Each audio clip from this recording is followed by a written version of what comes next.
Please Andleeb आप इधर आए, आप तशरीफ लाएं या भी इधर आ जाए। हाँ जी, जय आए साथ आ जाए, आप आ जाए, बात करें।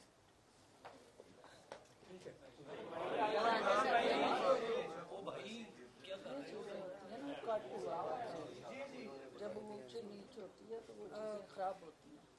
बहुत बहुत शुक्रिया। मैं सब अपनी साथी ख़वातीन स्पेशली और जितने भी मर्द हैं, हम बहुत देर से इकट्ठे हैं मुख्तलिफ फोरम्स पे, उनका शुक्रिया अदा करती हूँ कि आज हम फिर इकट्ठे हो गए हैं।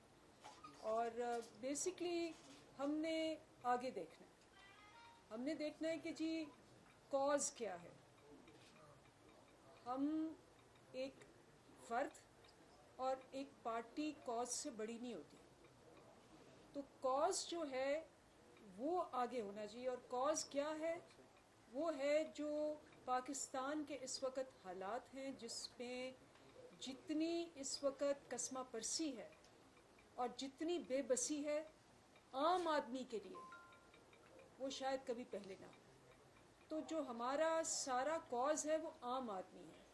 आज जब एक आम आदमी निकलता है तो उसको ये पता नहीं होता कि उसकी शाम कब होगी, उसके पास अपने लिए अपने बच्चों के लिए एक रोटी होगी कि नहीं। और जब वो घर आता है तो सारी रात खौफ से तड़पता है कि जी सुबह बत्ती जलाना और चूल्हा जलाना एक जुर्म हो गया है। आपने देखा होगा कि लोगों ने अपने जेवर बेचे हैं, अपनी मोटरसाइकिलें बेची हैं कि वो बिजली के बिल दे सकें।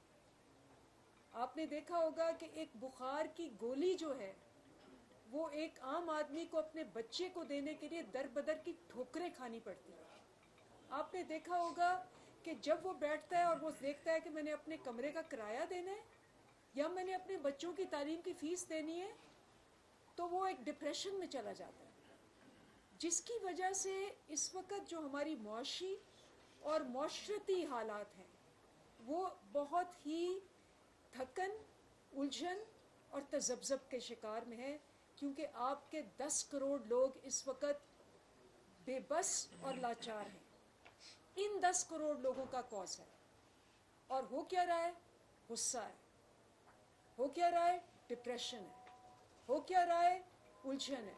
लोग लड़ रहे हैं, लोग डाके डाल रहे हैं और लोग एक बगैर सिमत के अपनी ज़िंदगी गुजार रहे हैं। वो ज़िंदा हैं लेकिन ज़िंदगी नहीं है। और इसीलिए आपने देखा कि एक बंदे ने अपनी बच्ची को गोली मार दी। कितने लोगों को गोली मार रहे हैं कि जी उसको फीस देने के लिए पैसे नहीं। तो शर्म आती है। हमारी जो सारी मकसद है कि ये आपकी महवर होना चाहिए, आपका सोच का, पॉलिसीज़ का, प्रोग्राम का और लाया अमल का। इन लोगों के लिए आपने आगे जाना है और ये लोग हैं जो कि एक मजबूत, भरपूर और मुस्तहकम पाकिस्तान बनाएंगे इंशाअल्लाह। जी साथिया, बिस्मिल्लाहिर्रहमानिर्रहीम।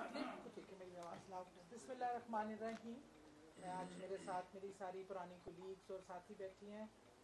मैं तो बिल्कुल गैर सियासी मेरा बैकग्राउंड है, एक आम पाकिस्तानी हूँ और एक आम पाकिस्तानी के मसाइल से बखूबी वाकिफ़ हूँ, लेकिन MP रहे और 2 बार की MP हूँ, सबको सब जानते हैं।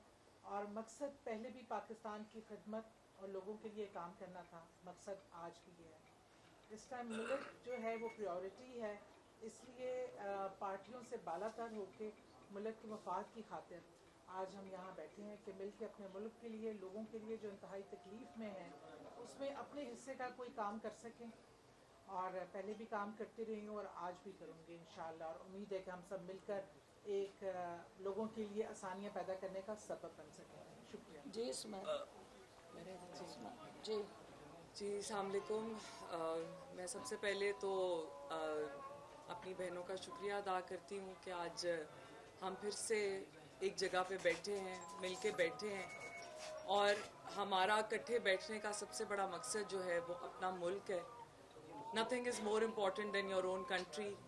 हमारा मुल्क हमारी पहचान है اور ہمارے لوگ ہمارے بازو ہیں، اور انہی لوگوں کے لیے ہم جیسی خواتین جن کا پولیٹیکل بیک گراؤنڈ نہیں تھا، ہم سٹیپ اپ کیے تاکہ ہم لوگوں کی آواز بن سکیں اور لوگوں کے مسائل اور پریشانیوں کو دور کر سکیں. آج بھی ہمارا وہی ایجنڈا ہے، اور یونٹی جب آپس میں ہوتی ہے تو کام جو ہیں وہ بہتر طریقے سے سر انجام ہوتے ہیں. ہم سب جانتے ہیں کہ اس وقت ہمارا ملک کس تکلیف دہ دور سے گزر رہا ہے، اور میری نظر میں ہم پڑھے لکھے لوگ جو ہیں ان کا سب سے ضروری کام یہ ہوتا ہے کہ اپنی قوم کے اندر جو ایک اگریشن ہے اس کو ہم نے ختم کرنا ہے. تو وہ پازیٹیوٹی، اور جب آپ کا ملک جو ہے وہ ترقی کرتا ہے تو وہ آٹومیٹکلی اگریشن جو ہے وہ ختم ہوتا ہے. تو آئی ہوپ کہ جو ہمارا مین مقصد ہے اس میں ہم سرخرو ہو سکے اور مل جل کے اپنے ملک کے لیے بہتر کام کر سکیں.